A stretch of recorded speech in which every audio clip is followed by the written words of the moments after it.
నమస్కారం రేషియా టీవీ వార్తలకు స్వాగతం. నా పేరు సుమలత. వార్తల ముందుగా హెడ్లైన్స్.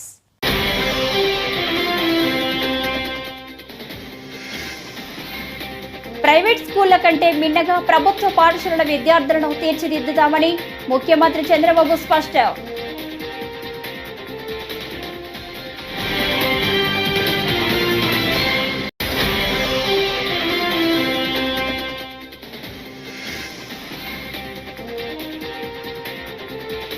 హుస్సేన్ సాగర్ తీరంపై వాయుసేన రిహార్సల్స్.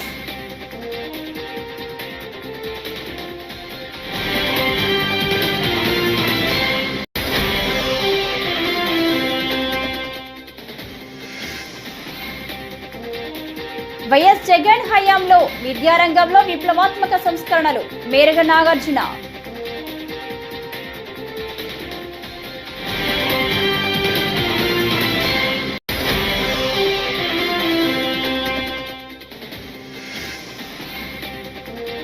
ఏపీకి మరోమారు భారీ వర్షాల ముప్పు. బంగాళాఖాతంలోనే నేడు అల్పపీడనం.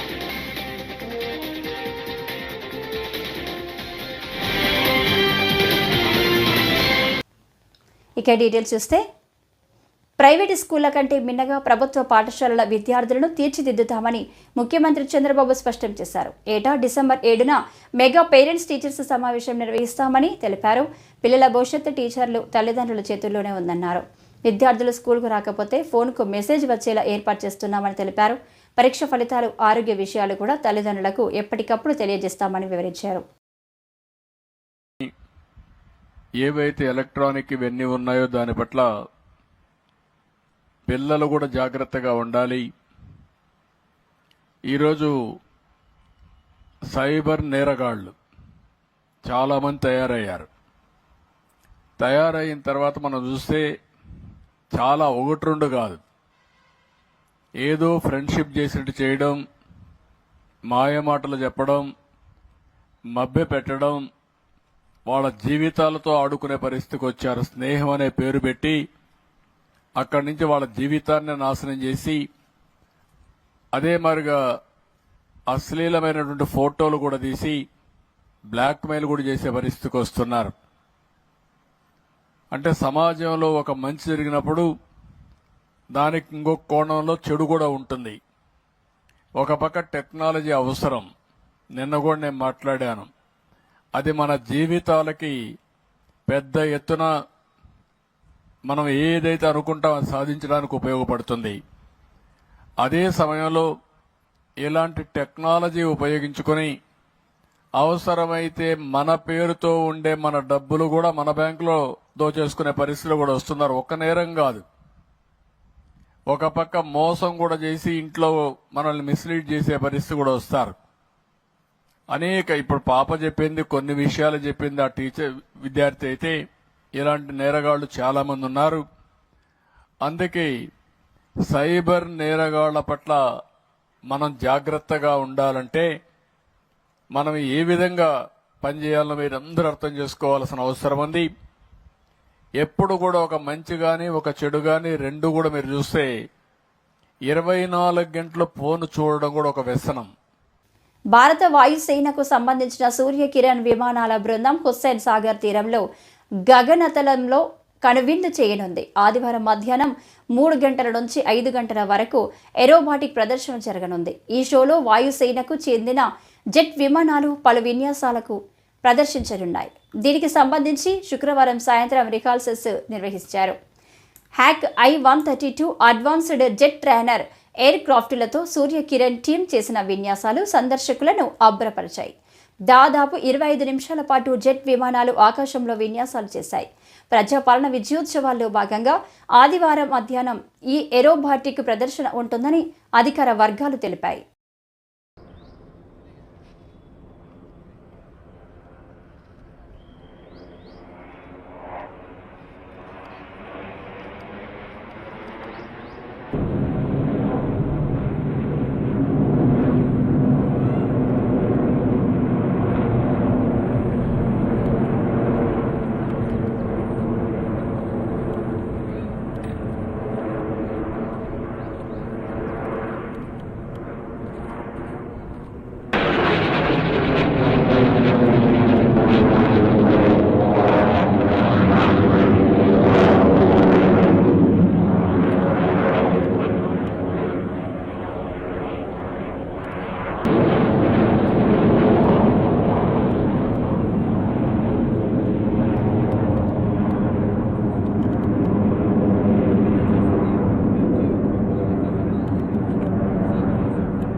వైఎస్ఆర్సీపీ అధినేత వైఎస్ జగన్మోహన్ రెడ్డి తన హయాంలో విద్యారంగంలో ఎన్నో సంస్కరణలు తెచ్చారని, మధ్యాహ్న భోజనం దగ్గర నుంచి స్కూళ్ల బాగు వరకు అన్నింటినీ అభివృద్ధి చేశారని మాజీ మంత్రి మేరుగ నాగార్జున గుర్తు చేశారు.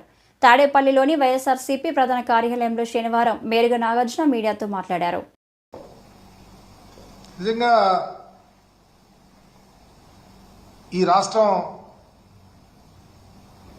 విద్యారంగంలో ఉన్నత శిఖరాలకు వెళ్లాలని,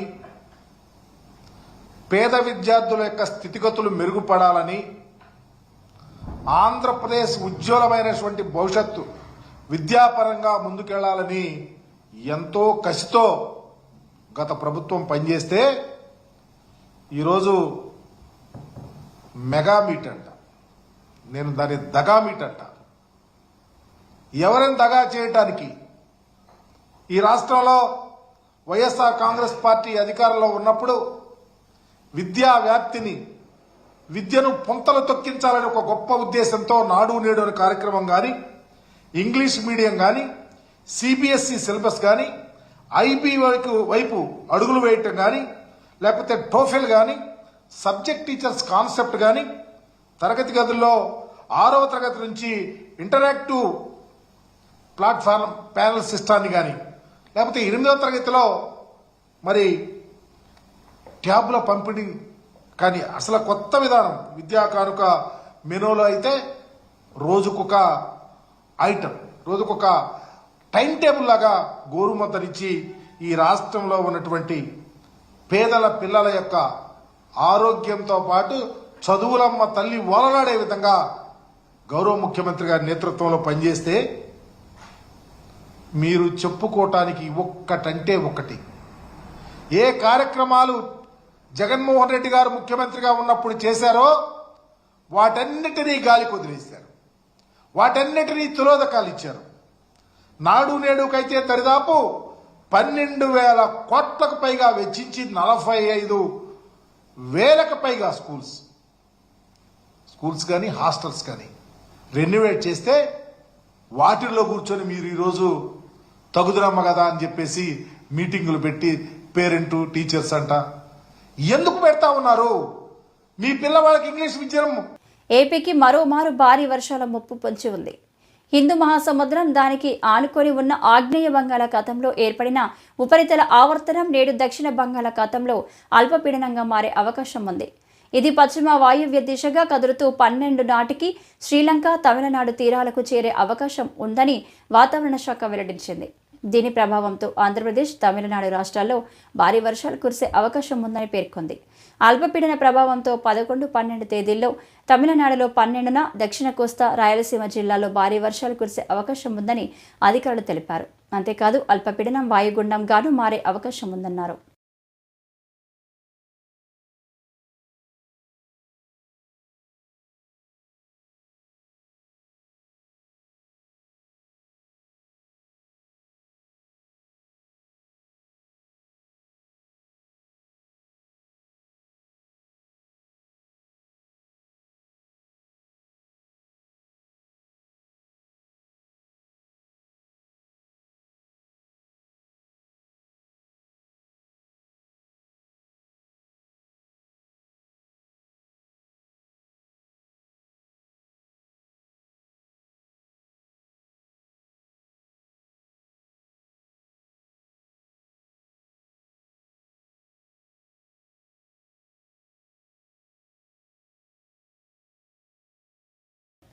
మార్ఫింగ్లు, ఫేక్ న్యూస్ ఫ్యాక్టరీ, టీడీపీఏ ఆ పార్టీ అధికారిక ఖాతా నుంచే అసభ్యకర పోస్టింగ్స్ వస్తున్నాయని వైఎస్ఆర్సీపీ లీగల్ సెల్ అధ్యక్షుడు మనోహర్ రెడ్డి వెల్లడించారు.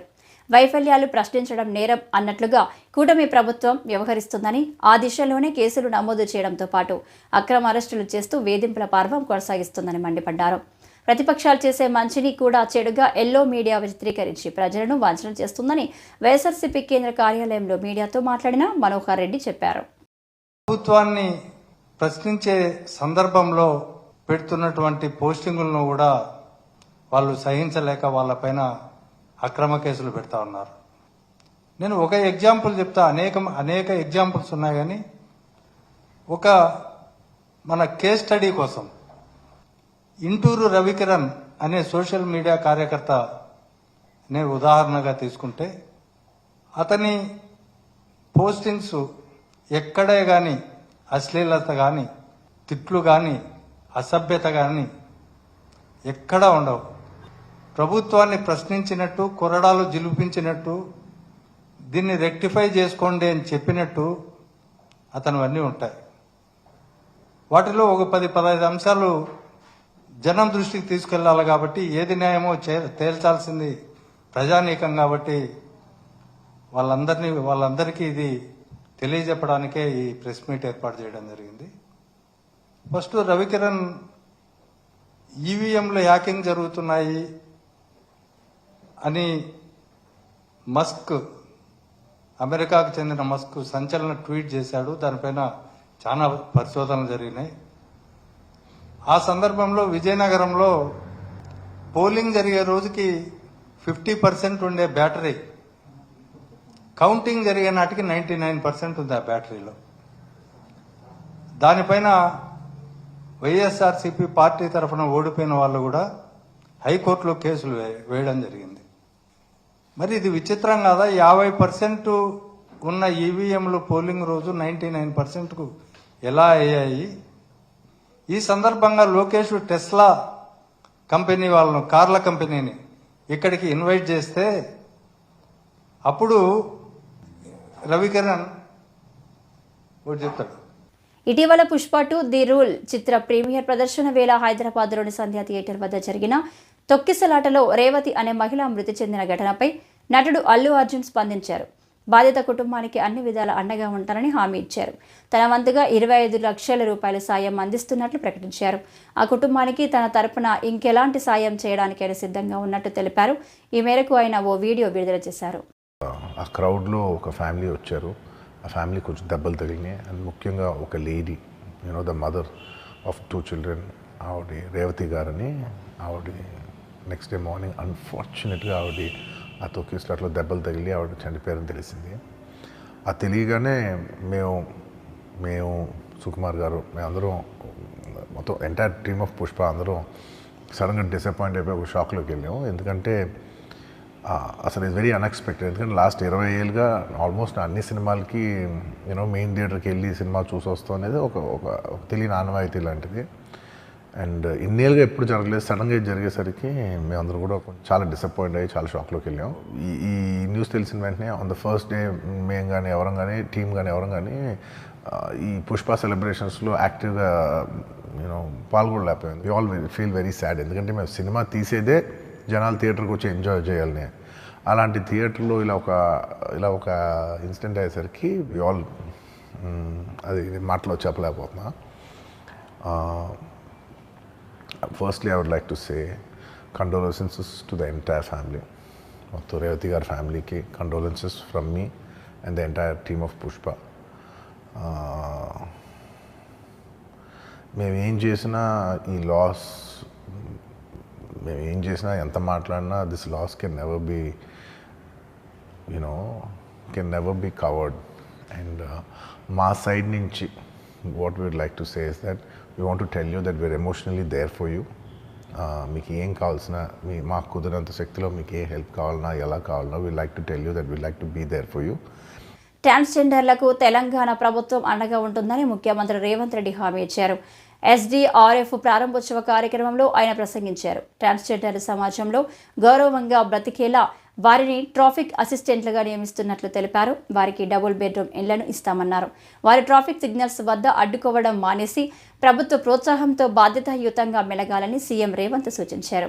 ట్రాఫిక్ సిగ్నల్స్ దగ్గర ట్రాన్స్జెండర్లు అడుక్కునే వాళ్ళని నేను చూసిన. సమాజము వాళ్ళ పట్ల నిర్లక్ష్యంగా వ్యవహరించడం, వాళ్ళ పట్ల మానవీయ కోణంలో ప్రభుత్వాలు ఆలోచించకపోవడం వల్ల విధి లేని పరిస్థితుల్లో సమాజ నిర్లక్ష్యానికి గురైన ట్రాన్స్జెండర్లు అడుక్కునే వృత్తిని వాళ్ళు చేపడుతున్నారు.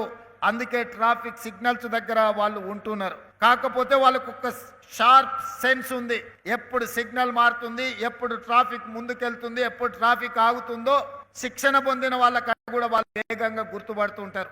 అందుకే నేను డీజీపీ, అదే విధంగా అనితా రామచంద్రన్ గారికి, అదే విధంగా హైదరాబాద్ కమిషనర్ చెప్పిన వాళ్ళని ట్రాఫిక్ అసిస్టెంట్స్ గా పోలీస్ డిపార్ట్మెంట్ లో తీసుకొని వాళ్ళ చేతనే ట్రాఫిక్ ను నియంత్రించండి. నెలవారీగా వాళ్ళకి జీత భత్యాలు ఇస్తే వాళ్ళు ఆత్మ గౌరవంతో బ్రతకడమే కాకుండా పోలీస్ వ్యవస్థని బలోపేతం చేయడానికి ఈ ట్రాన్స్జెండర్స్ ఉపయోగపడతారని ఈ రోజు సమాజ నిర్లక్ష్యానికి గురైన ట్రాన్స్జెండర్స్ ని జనజీవన స్రవంతిలోకి తీసుకురావాలన్న ఆలోచన ఈ రాష్ట్ర ప్రభుత్వం చేసింది. ఈ రోజు 47 మందినో 50 మందినో నియామక పత్రాలు ఇచ్చారు. భవిష్యత్తులో ఇంకా వాళ్ళకి అవకాశాలు పెంచుతాం, వాళ్ళకి శిక్షణ ఇస్తాం, వాళ్ళకు ఒక మంచి భవిష్యత్తుని ఇస్తాం. ప్రభుత్వం కట్టే ఇందిరమ్మ ఇండ్లు, ఇప్పుడు అందుబాటులో ఉన్న డబుల్ బెడ్రూమ్ ఇండ్లు కూడా ట్రాన్స్జెండర్స్కి ఇవ్వడానికి రాష్ట్ర ప్రభుత్వానికి వెనక్కి పోదు. వాళ్ళందరినీ నేను సమాజం, మీ కుటుంబం మీ పట్ల వ్యవహరిస్తున్న తీరుకు మీరు బాధపడవలసిన అవసరం లేదు. ఈ ప్రభుత్వం మిమ్మల్ని ఆదుకోవడానికి సిద్ధంగా ఉన్నది. విద్యాశాఖని నేను ఒక ఛాలెంజ్గా తీసుకున్నానని నారా లోకేష్ అన్నారు. ఏపీలోని బాపట్లలో శనివారం నిర్వహించిన మెగా పేరెంట్ టీచర్ మీటింగ్లో ఆయన పాల్గొని మాట్లాడారు. గత 5 ఏళ్లుగా దారి తప్పిన విద్యా వ్యవస్థను గాడిలో పెట్టాలని సీఎం చంద్రబాబు నన్ను ఆదేశించారు.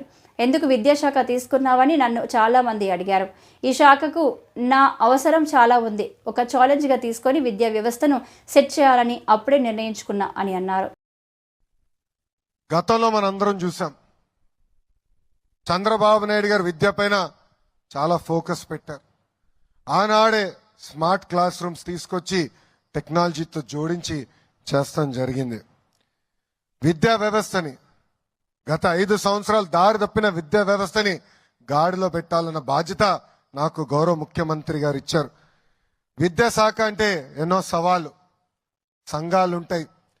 ఒక నిర్ణయం తీసుకోవాలంటే పిల్లల భవిష్యత్తు దానిపైన ఆధారపడి ఉంటుంది. నేను విద్యాశాఖ మంత్రి అవుతున్నానంటే 99% మంది నాకు మెసేజ్ పెట్టి ఆ శాఖను ఎందుకు తీసుకుంటున్నావు అని అడిగారు. ఆ రోజే నేను అనుకున్నా, అబ్బా ఇది అద్భుతమైన శాఖ, ఇక్కడ నా అవసరం ఉంది, ఒక ఛాలెంజ్ గా తీసుకుని వ్యవస్థని సెట్ చేస్తానని మనసులో అనుకున్నాను. గతంలో చూసాం, ప్రతి కార్యక్రమంలో పార్టీ రంగులుండేది, ప్రజాప్రతినిధులు రాజకీయ నాయకులు ఫోటోలు ఉండేది. గౌరవ ముఖ్యమంత్రి గారు చెప్పి అన్నిట్లో ఫోటోలు తీసేశాం. ఈ రోజు మీరు చూస్తే మీకు ఇచ్చే రిపోర్ట్ కార్డులో ఎవ్వరి ఫోటోలు లేవు. రాబోయే సంవత్సరం ఇచ్చే పుస్తకాల్లో రాజకీయ నాయకుల ఫోటోలు ఉండవు, పార్టీ రంగులు ఉండవు. అంతేకాదు, పాఠశాలలో ఏమైనా సంక్షేమ కార్యక్రమాలు చేయాలంటే పెద్దల పేరు పెడతాం జరిగింది. దాంట్లో భాగంగా డాక్టర్ సర్వేపల్లి రాధాకృష్ణ గారి పేరుతో స్టూడెంట్ కిట్లు ఇస్తున్నాం. ఇంకో పక్కన డొక్క సీతమ్మ గారి పేరుతో మధ్యాహ్న భోజనం కూడా మన ప్రభుత్వం ఈరోజు. ఆదోని మున్సిపాలిటీలోని ఇంజనీరింగ్ విభాగం కార్మికుల సమస్యలు జిల్లా రాష్ట్ర స్థాయి అధికారులతో చర్చించి పరిష్కరిస్తామని స్థానిక ఎమ్మెల్యే డాక్టర్ పార్థసారథి తెలిపారు. శనివారం ఆదోనిలోని ఎమ్మెల్యే క్యాంపు ఆఫీసులో మున్సిపల్ ఇంజనీరింగ్ యూనియన్ నాయకులు కలిసి సమస్యలతో కూడిన వినతి పత్రాన్ని అందించారు. సానుకూలంగా స్పందించిన ఎమ్మెల్యే సమస్యలను ప్రభుత్వం దృష్టికి తీసుకువెళ్లి పరిష్కరించే దిశగా పనిచేస్తామన్నారు. ఈరోజు ఆదోని మున్సిపాలిటీకి సంబంధించిన ఇంజనీరింగ్ విభాగం సంబంధించినటువంటి కార్మికులు ఈరోజు నన్ను వచ్చి కలిశారు. ఒక వినతి పత్రం కూడా ఇచ్చారు. దీని ప్రకారంగా వీళ్ళు చాలా ఇబ్బందులు ఎదుర్కొంటున్నట్టుగా అర్థమవుతా ఉంది. ఈ ఆదోనిలోనే సుమారుగా 200 మంది ఇలాంటి అవుట్సోర్సింగ్ ఎంప్లాయీస్ ఉన్నారు. సాధారణంగా రిక్రూట్మెంట్ ఆగిపోయింది రాష్ట్రంలో. గత 5 సంవత్సరాలుగా జగన్మోహన్ రెడ్డి ప్రభుత్వంలో రిక్రూట్మెంట్ లేదు, కొత్తగా ఉద్యోగాలు లేవు, ఏం లేదు. ప్రభుత్వ ఉద్యోగాలు అసలు 0 వచ్చినాయి.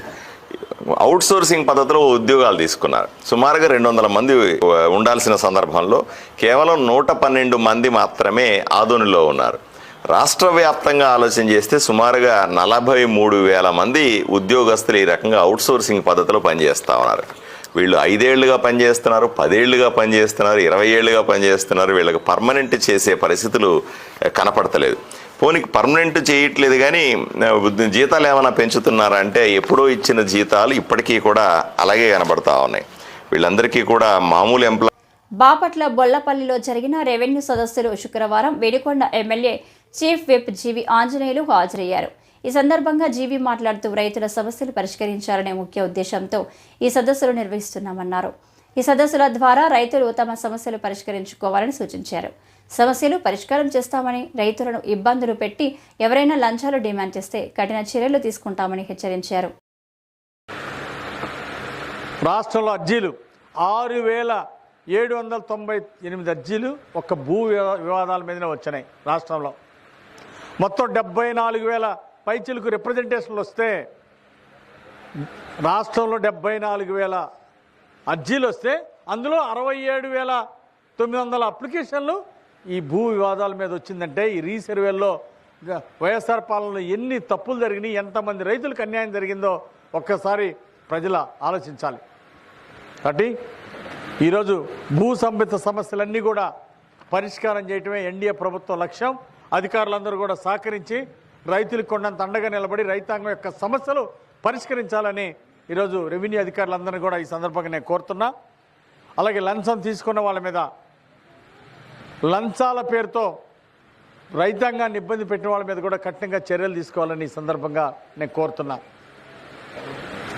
రెవెన్యూ అధికారులు, సబ్ కలెక్టర్ గారు, కలెక్టర్ గారు, తహసీల్దార్ గారు కూడా ఎవరైతే రైతులను ఏదిస్తారో ఆన్లైన్ చేయాలంటే డబ్బులు, పాస్ పుస్తకం ఇవ్వాలంటే డబ్బులు, ఈ విధంగా రైతుల్ని లూటీ చేసే వాళ్ళ మీద ఎన్డీఏ ప్రభుత్వం కఠినంగా ఉంటుంది.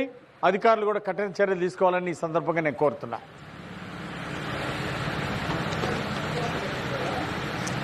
తిరుచానూరు శ్రీ పద్మావతి అమ్మవారి బ్రహ్మోత్సవాల్లో భాగంగా శుక్రవారం శ్రీవారి సారెను తిరుమల నుండి తిరుపతిలోని అలిపిరి పాదాల మండపం వద్దకు తీసుకువచ్చారు. శ్రీవారి సారెకు ప్రత్యేక పూజలు చేసి అదనపు EO CH Venkaiah Chowdary, JEO వీరబ్రహ్మంకు అందజేశారు. పంచమి తీర్థం ఉత్సవాన్ని పురస్కరించుకొని తిరుమల శ్రీవారి ఆలయం నుంచి సారెను ప్రతి ఏటా తీసుకురావడం ఆనవాయితీగా వస్తుంది.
కాకినాడ కార్పొరేషన్ ఇంజనీర్ విభాగంలో పలు విభాగాల్లో పనిచేస్తున్న టెక్నికల్, నాన్ టెక్నికల్ సిబ్బందికి కనీస వేతనం అమలు చేయాలని Andhra Pradesh municipal engineering workers union అధ్యక్షులు బత్తుల శివశంకర్ పేర్కొన్నారు. శనివారం కాకినాడ వాటర్ వర్క్స్ వద్ద Andhra Pradesh municipal engineer workers union ఆధ్వర్యంలో నిరసన కార్యక్రమం చేపట్టారు. ఈ సందర్భంగా వారు మాట్లాడారు. కాకినాడ మున్సిపల్ కార్పొరేషన్ ఇంజనీర్ విభాగం నుండి ఇంజనీర్ కార్మికులందరూ కూడా మరి గత 25 సంవత్సరాల నుండి మరి వాటర్ సప్లైలోను, స్ట్రీట్ వీధి దీపాలు వెలిగించడంలోను, అదే వాచ్మెన్గా, సెక్యూరిటీగాను, పార్కు మజ్దూర్లుగాను, వర్క్ ఇన్స్పెక్టర్లుగాను, ఇంకా అనేకమైన విభాగాల్లో నిరంతరము 24 గంటలు కూడా ఎంతో ఫోన్ రాగానే లేదంటే ఏదైనా సమస్య వచ్చిందనగానే ఇంకా కుటుంబాలు అనేటువంటివి చూడకుండా 24 గంటలు అందుబాటులో ఉండి ప్రజలకు నిత్యావసరమైనటువంటి మంచినీటిని, వీధి దీపాలను వెలిగిస్తున్నటువంటి ఇంజనీర్ కార్మికులకు సమస్యలు ఇప్పటికీ కూడా గొడ్డిగానే మిగిలిపోయి ఉన్నాయి. కాబట్టి ప్రభుత్వాలతో మేము మాట్లాడడం జరిగింది. గత ప్రభుత్వాలు మీకు జీతాలు పెంచుతామన్నారు, సమ్మెలు చేశారు. అయినా సరే మా జీతాల విషయంలో ఎటువంటి మెరుగుదల కానీ ఉపయోగం కానీ లేని పక్షాన ఇంజనీర్ కార్మికులందరూ కూడా ఏకమై ఆంధ్రప్రదేశ్ మున్సిపల్ ఇంజనీరింగ్ వర్కర్స్ యూనియన్కి ఇచ్చిన పిలుపు మేరకు 8వ తారీఖున ఆదివారం అర్ధరాత్రి 12 గంటల నుండి సమ్మె చేయుటకు నిర్ణయించగా ఆ సమ్మెలో భాగంగా మరి కాకినాడ మున్సిపల్ కార్పొరేషన్ యూనియన్ నుండి మేము సమ్మెకు వెళ్ళడానికి నిశ్చయించాము. కాబట్టి ప్రభుత్వం తక్షణమే మా డిమాండ్లను పరిష్కరించాలని ఈ రాష్ట్ర వ్యాప్తంగా ఉన్నటువంటి దరిదాపు 14,000 మంది ఇంజనీరింగ్ కార్మికుల ఆ కోరికలను, న్యాయమైన కోరికలను ప్రభుత్వం వెంటనే దృష్టించి మా న్యాయమైన కోరికలను మన్నించి వారు మా డిమాండ్స్ను ప్రభుత్వ వారు నెరవేర్చాలని మేము డిమాండ్ చేస్తూ ఉన్నాం. ప్రధాన డిమాండ్గా టెక్నికల్, నాన్ టెక్నికల్ వర్కర్గా ఈ ఇంజనీరింగ్ రంగంలో పనిచేస్తున్నారు. ఈ వార్తలు ఇంతటితో సమాప్తం. నమస్కారం.